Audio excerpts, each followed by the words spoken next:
Hey y'all, welcome back to my channel. My name's Kate if you're new. Happy to have you here. Today's video is one that I haven't done, I think, since 2019. This is a pre-pandemic style video for me. So this is going to be my 2025 reading statistics as well as some of my 2026 reading goals video. Now, I do track my own reading on a spreadsheet. I used to try to keep up with like Goodreads and Storygraph, and I just don't anymore these days. Let me know if I should, though. I maybe want to get into like Storygraph and Goodreads again, but I track it on my own internal spreadsheet so I can track the things that I actually want to keep track of. And I've made some fun graphs from them, and I thought I would share. So the first stat that I wanted to talk about was how my reading distributed over the months of the year. My goal, kind of starting 2020 and continuing every year since then, has been to read at least one book a month. It has not been read 12 a year because I know I have months where I read more than that, and so I could easily hit 12 a year not reading a book a month. But my goal was to read at least one book a month so that it was more evenly distributed.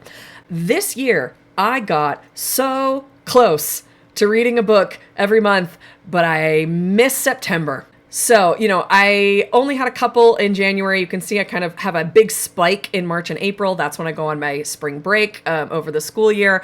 A dip kind of in May and June, honestly, partly because I am off of work in the summer, but I just get busier with other stuff then.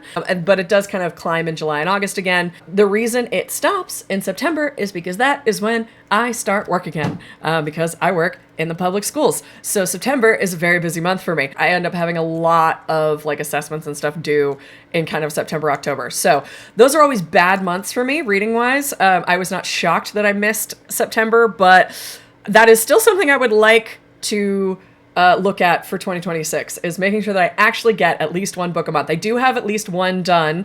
It is still January and I've finished one, so I've got January done, but I really want to try to continue that. And the goal is also at least one book a month, so I'd love to finish another one in January if I can. Moving on, next I'm going to go with my ratings. I had a pretty good reading year, as you can tell. There were about 10 5 stars, a little more 4, 4.5, and then just a kind of smattering of 3, 3.5, and 2.5. I didn't have any below 2.5.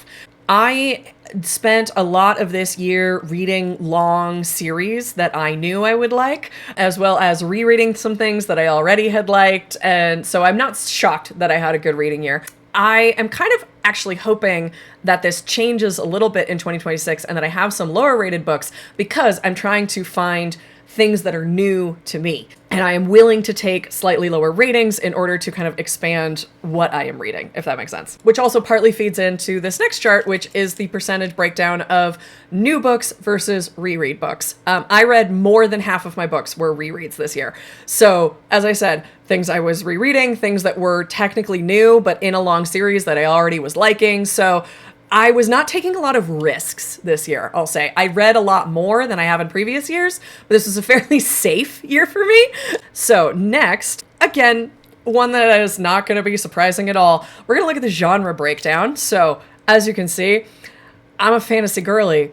88% of what I read last year, I classified as fantasy. Now, some of that, like, for instance, a lot of the Chinese Danmei that I've been reading, I would say fantasy is the top category, very closely followed by a romance subheading. So nothing that I read, I would say, was the primary genre romance. Primary genre was always fantasy.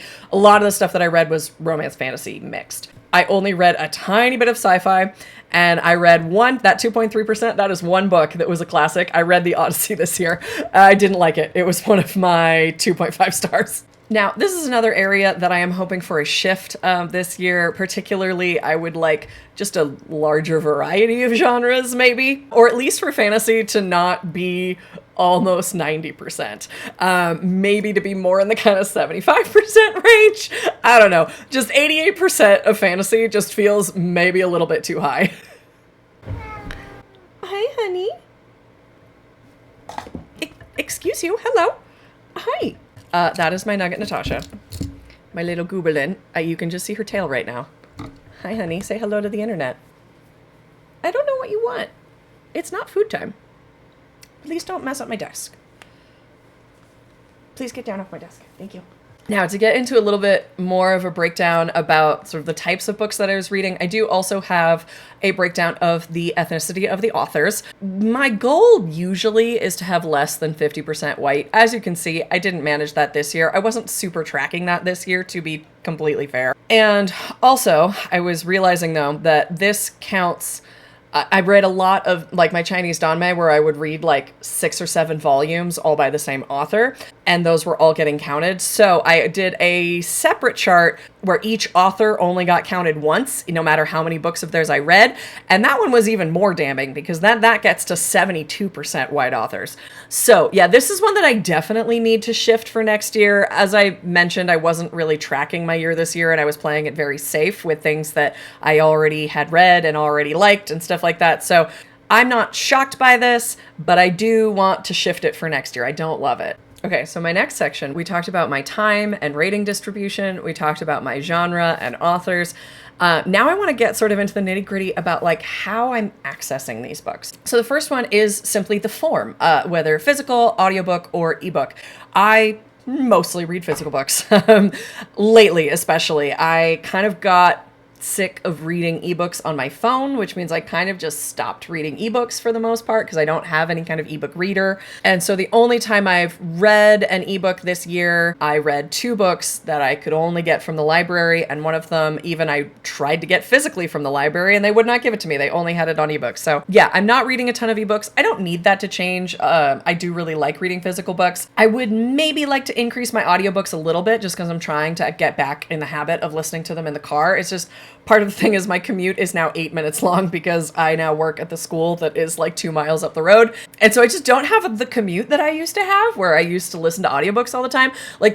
I remember getting through so many audiobooks when I had an hour-long commute each way. It was a horrible job and a horrible commute, and I don't recommend that, but I did get through about an audiobook a week that way. And that just isn't happening anymore. I don't really have set places in my life that are good places to put audiobooks. If you have any suggestions, I don't really do any kind of like crafting fiber arts thing, and I don't generally use them for chores because I prefer to have music going when I'm doing chores. But if you have any other suggestions, please let me know. I would love to know places where I can put audiobooks in my life.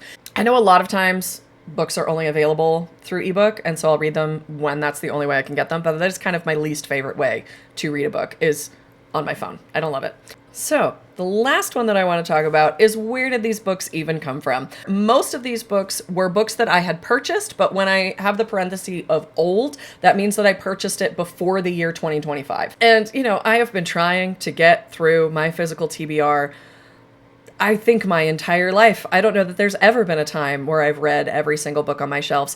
Maybe when I was a kid, but like I have not had a fully read TBR since I started this YouTube channel in my 20s, back when I was working at a bookstore.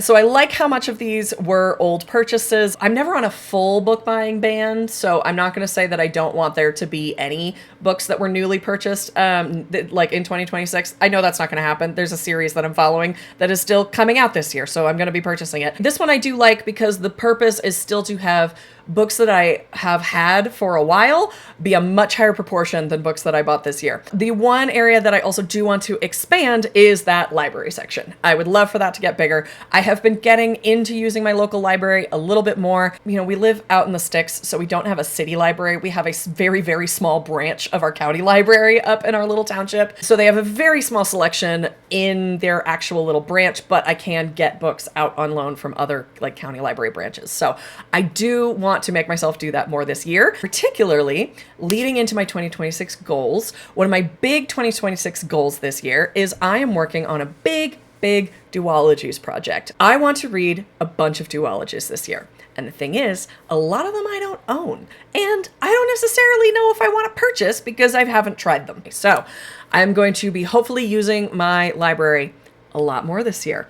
Now, I did start this project last year. Some of them ended up on my best books of the year. Some of them ended up on my worst books of the year. But the one that I am currently working my way through, this is another reread, is Six of Crows by Leigh Bardugo. I'm about halfway through right now. I'm doing it in a mix of audiobook and physical book. I tend to read until I get tired, put on the audiobook, and then set up like the sleep timer, fall asleep to that, catch up in physical the next day, etc. Working on Six of Crows, I don't actually own a copy of Crooked Kingdom because I did it fully on audiobook when I read these last time. So that is one that I am actually on a used bookstore hunt for, is Crooked Kingdom, but I might just have to switch to fully audiobook when I finish Six of Crows, because this one is a first edition of Six of Crows, so I'm on the hunt for one that matches it. But in the meantime, I guess I could try the library, actually. I was just saying I need to try the library more. I should see if they have a physical one of this once I get close to finishing it. But yeah, I'm about halfway through Six of Crows right now. There are some other ones that I kind of pulled off of my shelves that I am hoping to get to as well. One of them that I absolutely really need to get to because they're new is Memory Called Empire, Desolation Called Peace. So like lesbians in space solving crime that is really heavily involved with like language and translation is kind of what I've gathered about these. And so I need to know. I love lesbians in space, and I love shit that has to do with like language and diplomacy. I am debating if I'm going to reread For the Wolf and for the Throne by Hannah Witten. I thought they were just kind of fine the first time I read them, so I don't know if I want to give them another shot or not, see if I adjust my ratings at all. Another one that I might reread is N.K. Jemisin's The Killing Moon and Shadowed Sun. These are starting to kind of come back in like the booktube world. Everyone still loves the 5th season, and so I think people are kind of slowly exploring her backlist, and I am curious about how much I remember from these, because I know I don't remember a lot, and I remember thinking that these were weird even when I read them the first time. I don't know if I'll have time to get to these, is the problem, because I have a lot of stuff on my list, and I am kind of prioritizing stuff that is new. So I don't know if I'll get to these, because also I have The City We Became and the World We Make by N.K. Jemisin. Here's the thing. I finished City We Became, I think in 2024. I started The World We Make. And the reason that I am talking so hesitantly about these is because if I had done a most disappointing books of 2024, I'm sorry, but it would have been on there. I don't like that. I started World We Make and I was not enjoying it. So I don't know if I'm going to finish. Tell me if it's worth it. Tell me if she sticks the landing. I've not been enjoying this series so far. I don't know. Okay, and then the last one of these, I really don't know if I'll have time to get to these ones, but I've been wanting to reread them anyway, which is Flesh and Spirit, Breath and Bone by Carol Berg. These are, she always gets bad covers. Ignore the fact that they're terrible covers. I first read this series, I think roughly 10 years ago, and then I read a second, like, companion duology series that takes place in the same world but is like wildly different. I just went back and checked in 2021, and that is my most recent memory of this world. So it is not this series. This is a long, long time ago. But our main character, his mother had like the gift of prophecy, and he was always the family disappointment. And at one point, she made a prophecy that he was going to die face down in a puddle of mud. And we meet him in our opening scene where he is dying face down in a puddle of mud. And so, in defiance of his mother, he kicks himself over, so at least he is dying face up in a puddle of mud. And that's the kind of guy we're dealing with here. What I remember about this series was, one, that it is kind of vaguely historically based off of like the time period of like Rome leaving Britain and the descent of the Dark Ages. Like, it's kind of vaguely based in that. She changes all the names around, but that's the vague historical setting that we're in. I remember there being a very weird, cool magic system that I don't remember anything about. I remember there being fun like politics and murder mysteries and a lot of very weird but fun shit happening in this series, because that's what Carol Berg does. So again, I don't know if I'll have time to get to these, but I've been wanting to reread them for a long time because I have been hunting for good used bookstore copies of them. I don't remember why I didn't have them. I think maybe I borrowed these from my best friend the first time I read them. Something like that. So I wanted my own copies. So I've been doing bookstore hunts and finally got like decent copies of these. So yeah, I don't know if I'll have time, but I want to get to these. So there are some other duologies that I want to get to that, again, I don't know how many of these I will have time for. I'm going to name a few kind of rapid fire. Let me know if you've read them, which ones I should be prioritizing. Okay, I've got Song of Wraiths and Ruin by Roseanne A. Brown. I've got Jasad Air and Jasad Crown by Sarah Hashem. I've got This Savage Song and This Dark Duet by V.E. Schwab. I've got The Raybearer and Redemptor by Jordan Afueco. I was also hearing interesting things about Silver in the Wood and Drowned Country by Emily Tesh, as well as Clockwork Boys and Wonder Engine by T. Kingfisher, who I have been following for a while, but I got into her Paladin romances this year, and I've really enjoyed them. So I do want to get more into her, like, World of the White Rat, which these are in. But I think top of my list for once I'm done with Six of Crows Cricket Kingdom is I think I'm going to be going with We Hunt the Flame, We Free the Stars by Hafsa Faisal. This is one that I've been requesting from my library, and my hold should be coming up soon. So that's just kind of like a fun little project that I'm working on. But beyond that, my reading goals are always work on my physical TBR. So to that end, I've pulled a couple series that are longer than duologies, so they don't fit into that category, but are series that I still want to finish this year. Now, the first of these is the Rebecca Roanhorse Black Sun trilogy. I forget what the actual series title is. I have been waiting for all of these to be out and published, and now they are. So I am going to dive into this series. I have loved Rebecca Roanhorse since Trail of Lightning.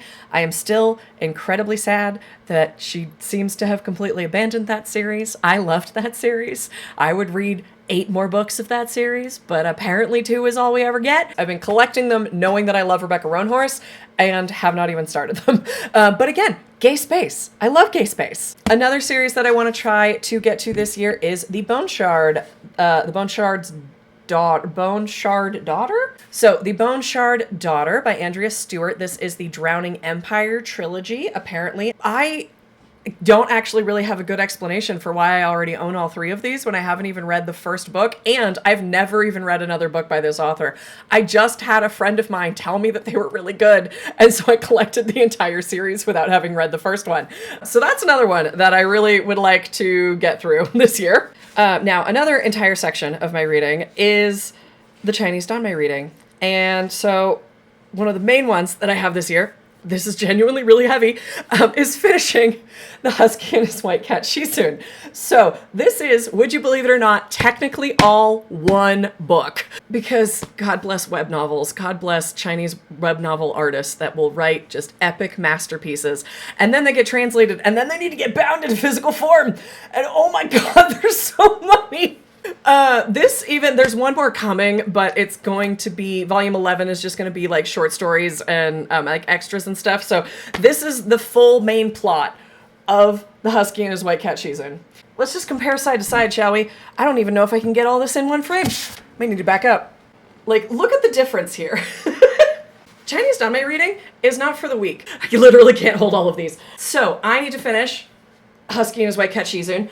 Yeah, this one isn't quite as bad, but it is still quite heavy to hold all of them.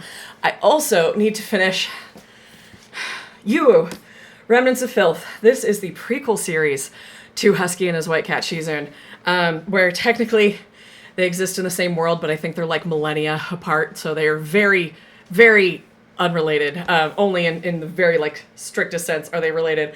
Remnants of Filth, you'll notice, is shorter. The problem is, as I was reading Husky and His White Cat Shizun, and I ran out of stuff to read.